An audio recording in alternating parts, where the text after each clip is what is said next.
And that was Hunter, otherwise known as Ensign Ricky from the Echoes from the Past. I decided to give him a post on the Woglinde because he got kind of a raw deal on the Enterprise. They treated him like shit, so I welcomed him here.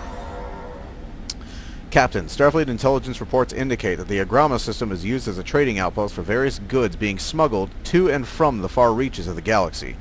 A den of thieves is an ideal place for T'Par to hide. Finding her will be extremely difficult. The smugglers aren't going to be happy to see us, sir. Recommend we proceed with caution, but be ready for combat. If T'Par is here, she probably has Romulan escorts. They won't give up without a fight. You know, it would be great if I had to, like, walk through here and watch what I said so I didn't alert anybody so they wouldn't attack me instead of them attacking me outright. I'm just saying, it would have been a lot more immersive if that went down. So, if they made it that way. So I'm going to introduce the two new members of the Hazard team. This is Hunter, otherwise known as Ensign Ricky from Echoes from the Past, and he is a veteran. He is a veteran tactical officer, and this was as a result of the conversion to the dilithium. Anybody who had a specific amount of emblems, marks, badges, what have you, when they converted, would get diminishing returns on how much dilithium it would convert to. So, to keep people from feeling like they were getting shafted, they included two things for the 1% of people who would get hit by that dilithium tax. And one of those things was a veteran bridge officer. And this veteran bridge officer comes with a very badass ability that I would like to show you. Let's see, go to Hunter, Passives. Passives! There we go. Actually, he has two cool things. The first one is the Veteran.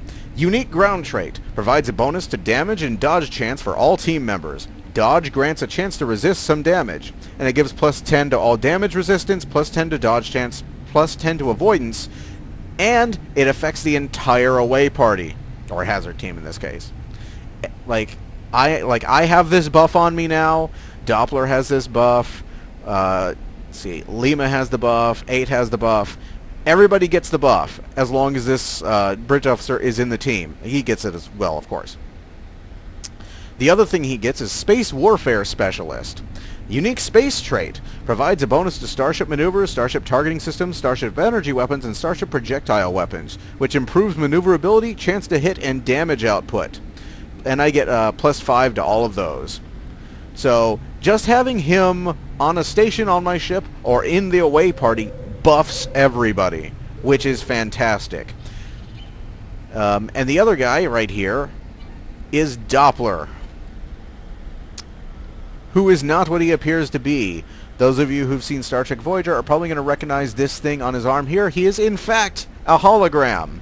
He is a photonic being, an artificial intelligence, and this is something that you could originally get through the recruiting through the recruiting system as a reward for recruiting other players. You would get this guy as a bridge officer for one of your rewards. I've wanted him forever, but I could never get him.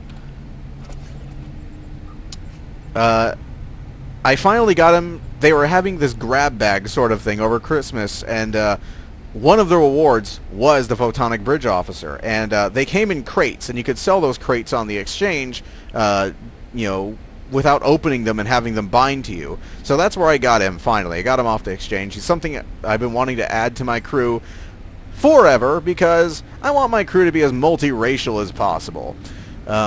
So he comes with a pretty badass trait, which is Superior Photonic Life Form.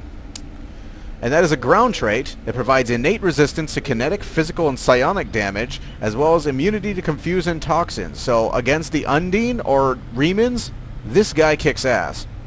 Photonic life forms gain a bonus to shields but have a penalty to the effects of healing because he's not actually there, you see. So medical tricorder and stuff isn't going to work real well on him. Photon life forms cannot acquire injuries when they are incapacitated. That's because, again, he's not really there. He's literally light and force fields. Superior photonic life form. Plus 40 physical damage resistance, plus 40 kinetic damage resistance. He's tough as a dump truck.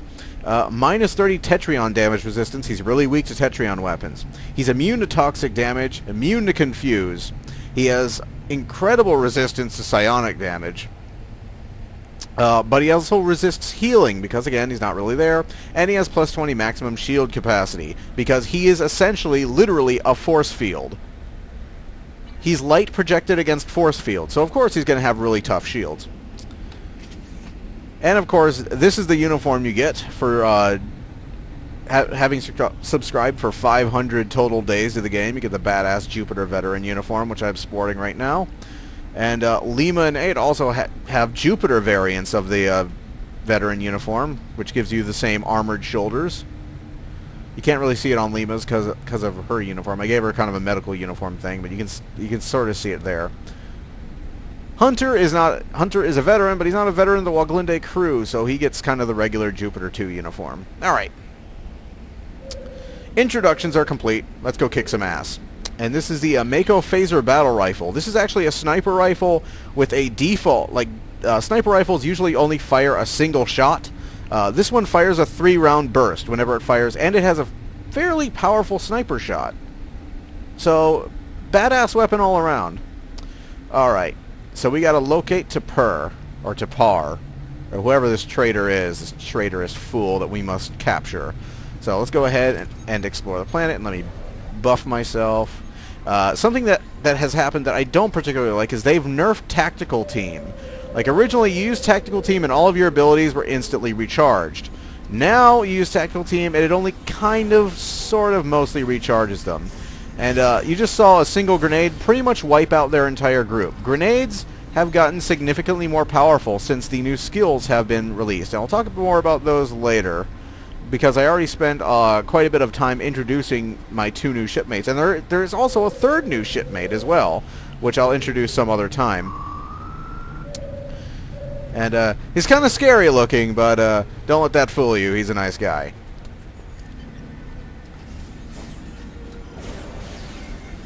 That one didn't do as much. Now, something I like about this, like you saw the blue crosshairs on that earlier, and if you didn't see it then, you'll probably see it further down the line, is this weapon actually, when you use the sniper shot, or the secondary fire, the front of the weapon actually opens up. And actually, you might have seen that in the intro. I have no idea what that sound was, but I didn't like it. Not at all. Actually, you might have seen that. I might have put a small clip of that in the intro, actually. But yeah, the front of it opens up. Hailing from Phantasy Star Online, I really love that sort of thing. When weapons kind of have an identity of their own, and here's the blue crosshair again. It has a blue laser sight whenever it fires, and like I said, I love it when a weapon just has something that is unique about it. Like, you look at a weapon, you go, "Oh, that's cool," as opposed to the very generic sorts of weapons.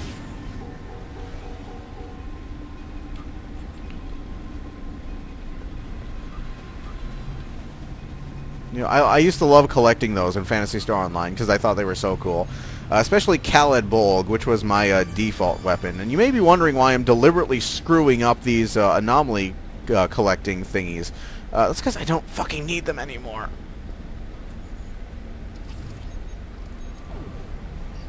He got owned by that grenade. Now here's something else I can do now, because this battle rifle is part of a set. And just like the space sets, you get bonuses whenever you have multiple parts equipped. Now, I have the Mako... What the hell is it called? Not the kit. The Mako armor, Mark 11. And having the Mako Phaser Battle Rifle and the Mako armor... Mako Veteran? No. The Phaser Battle Rifle and the armor equipped allows me to use this, which is a shield recharge ability, which tactical officers did not have, or do not have by default. So yeah, I can actually hang in a fight a lot longer now, and believe me, that shield recharge comes in handy, because now I no longer have to carry shield batteries ever. And usually before, when I had to use the shield battery, it would put both the shield battery and the hypo sprays on cooldown. So if I took a lot of damage to my health after that, which would always happen because your shields were weak as shit, I couldn't use a hypo to save myself, and then you die. But now I can use this, and then I can heal myself, and I can hang now. I can tough it out. You know, and it makes my character much more versatile, and I love that about this armor.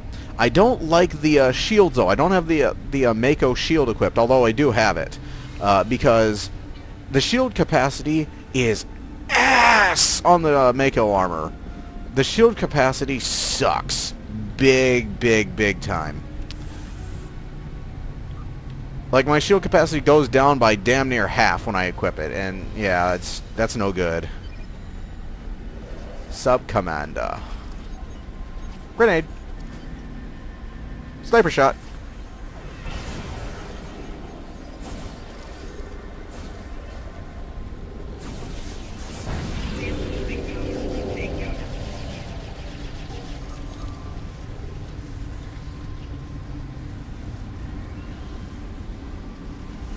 Did I just... That's funny. I can't see you, fine. I'll just flail wildly in this smoke until I hit you on accident. Let's see. Are you here? Sir, that's Tapar. It looked like she's arguing with the Romulan commander. Beam our guest back to the ship. I'll deal with these Starfleet interlopers. Tapar is under my personal protection. Any attempt to take custody of her will be viewed as an act of war. Well, shit.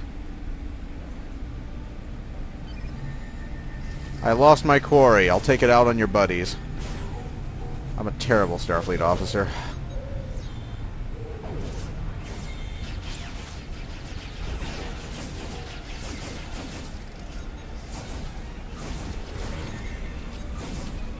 Gimme. Commander Teleb. Alright, so...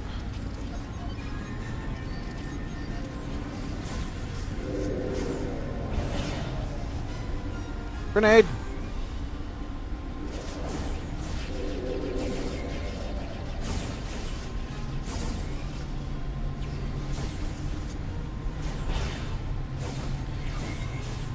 One to beam up! Get me out of here! Get me out of here! Get me out of here! I'm gonna pick this thing up.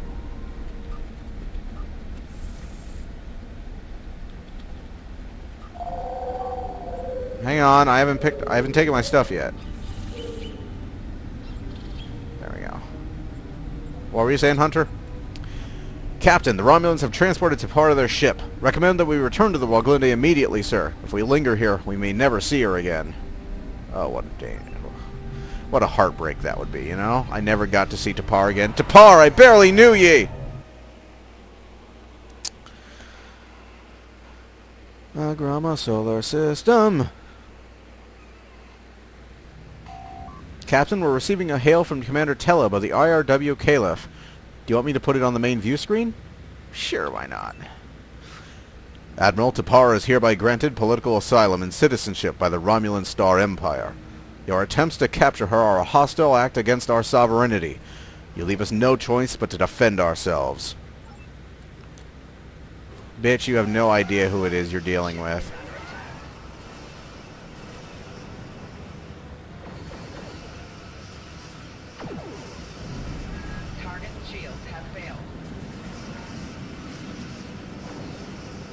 Oh, you want to follow me? Want to follow? Want to follow? Want to follow?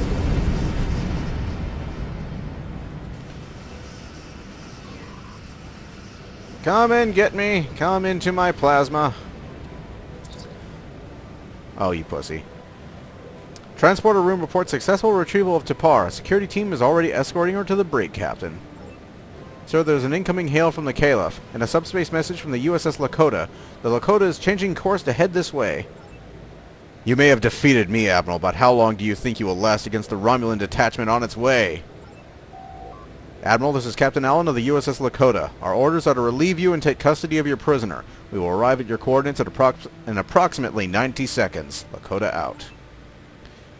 How long do I think I'll survive against your reinforcements? I think I'll fucking obliterate them. That's what I think I'm gonna do. Yeah.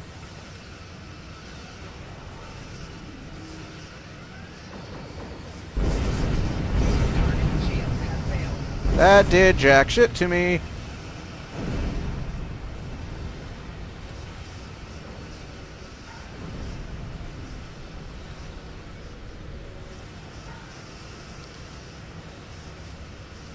Oh, you can't hit it! It's 42 decks large and 620 meters across. We can't possibly hit that thing. Not to mention I'm in spitting distance. I mean, your gunners suck.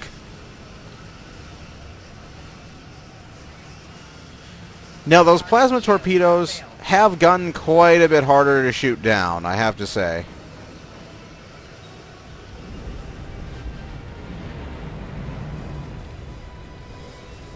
Don't torch me, bro.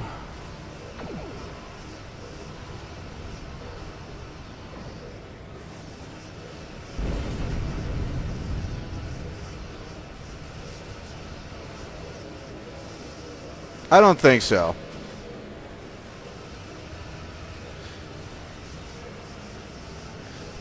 So what I just fired off was the antimatter spread.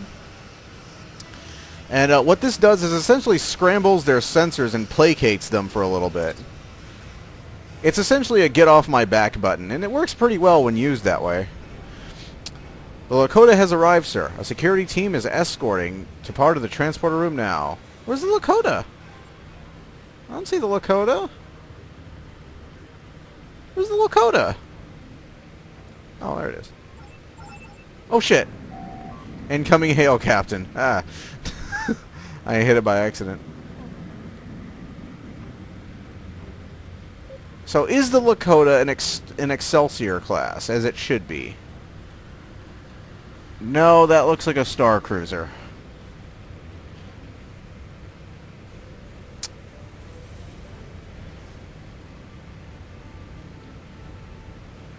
Yeah, that's an emissary, not an Excelsior. The Lakota previously appeared in Star Trek Deep Space Nine episode Paradise Lost, where it was an Excelsior refit. The same sort of ship as the Enterprise B from Generations is what it looked like. In fact, it may have been a reuse of that model. It's all the same model, actually. They were just extra bit, because they knew they were going to blow up part of the Enterprise B, but they didn't want to ruin the Excelsior model, so they added like an extra bit to the front of it that they could just blow that up. Let's see. You and I have a mutual friend, DP. I made the deal with the Romulans under orders from Franklin Drake. Now that the Romulans believe I'm actually a traitor, they are much more likely to accept the false information I've been feeding them without question. The Empress will base her battle plans on that data, and when she does, we will be ready. Section 31 thanks you for your services. Oh, and Drake asked me to give you a message. When the time comes that you can be of service again, he will be in touch. The Lakota has departed with T'Par on board, sir. Captain, she used us to sell a story to the Romulans. She says it was in the best interest of the Federation, but was it? At what point is it acceptable to compromise our values for safety? We're done here, sir. Setting a course out of the system. We can go to warp at your command. Let's get out of here. And the Lakota's still there. It hasn't deported at all. It hasn't deported at all.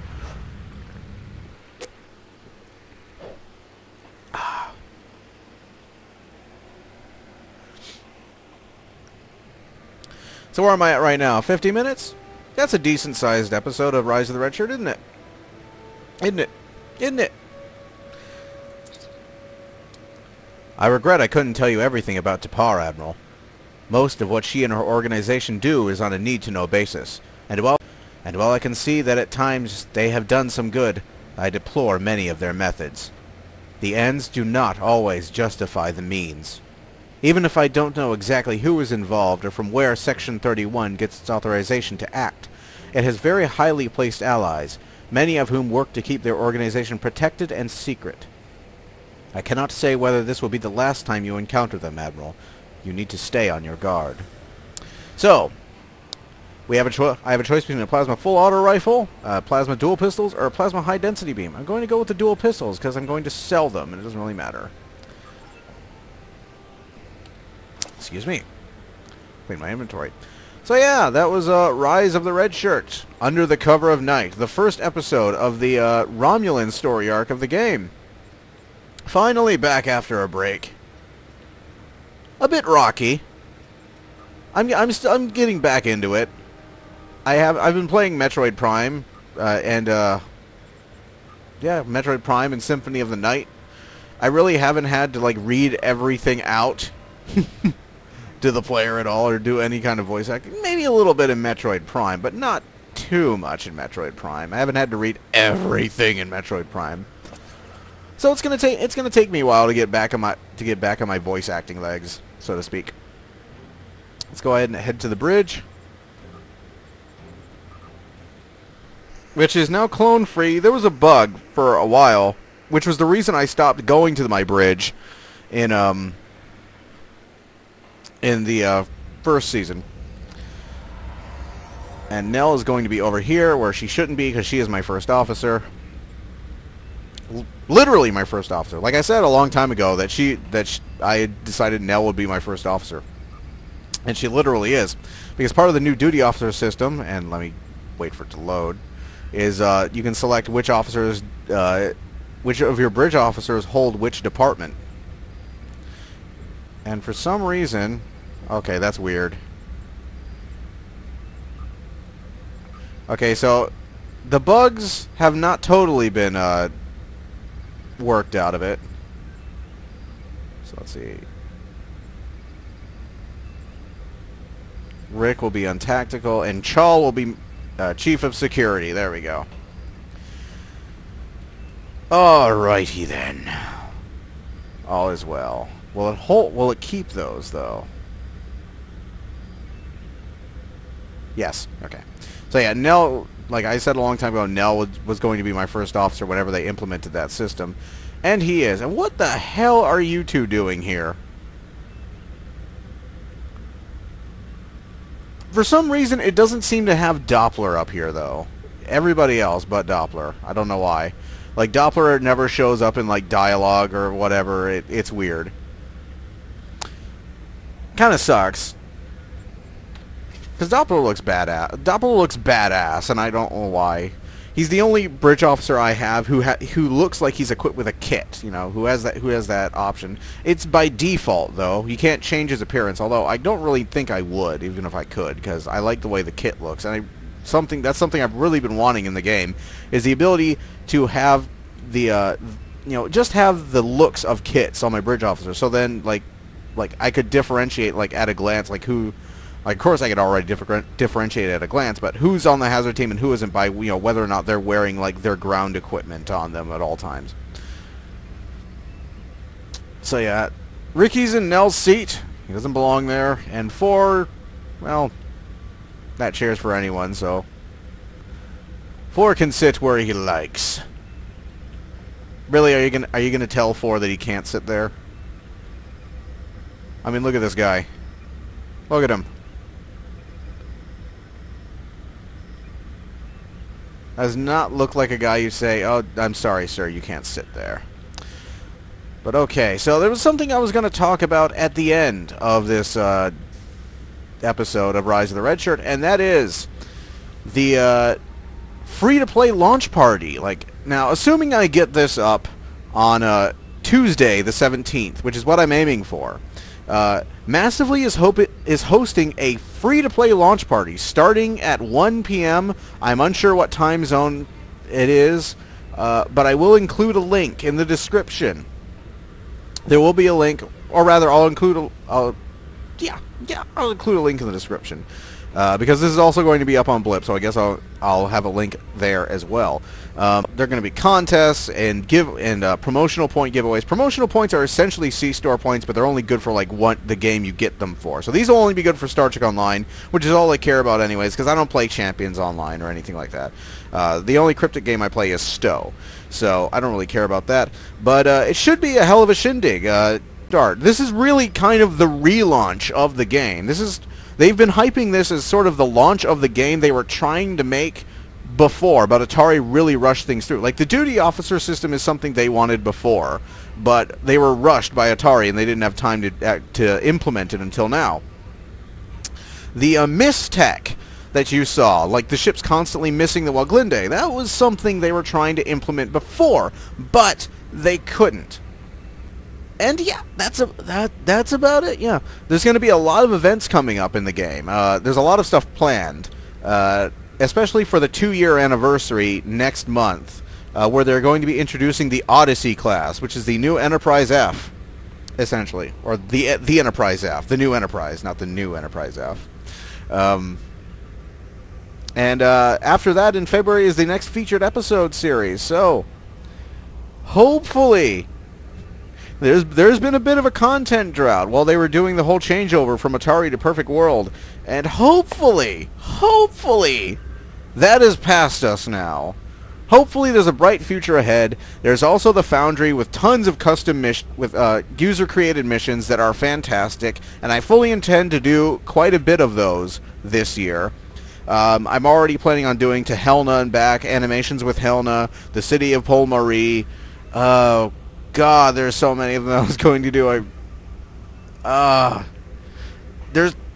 had so many of them in my head, and now I'm drawing a blank. But yeah, there's a lot of them, like the Ghosts of Ramak Nor and such. Fungus Among Us is another one that I want to do.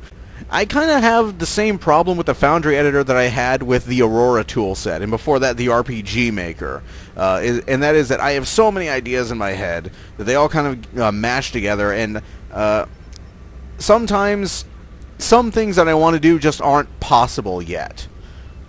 Or I need to learn the thing more before I can pull this off. And the Aurora toolset is not the Aurora toolset, but the Foundry toolset is not as robust as it could be right now. It needs some TLC, and that's partially one of the things I've been waiting for. Is I've been waiting for some of these things to be possible in the Foundry toolset. But yes, next time we are going to be tackling. Not yet. That doesn't come yet. You're spoiling it. Let's see. Next time we're going to be tackling Minefield, which is... let's see... It's a bit shorter than Under Cover of Night. Maybe? But it's a good mission. It's a really good mission. Oh, Divide at Impera. Here's one that I'm dreading doing, is Divide at Impera. I really hate Divide at Impera. It's kinda stupid, but like the story they're trying to tell isn't stupid, but the way they're telling it is really stupid. But I'll get to that later. So next time it's going to be Minefield, and this has been Rise of the Red Shirt. Once again, we are back, and we are now doing the Romulan story arc of the game. This has been Alchemisted, and I will see you guys later. So later.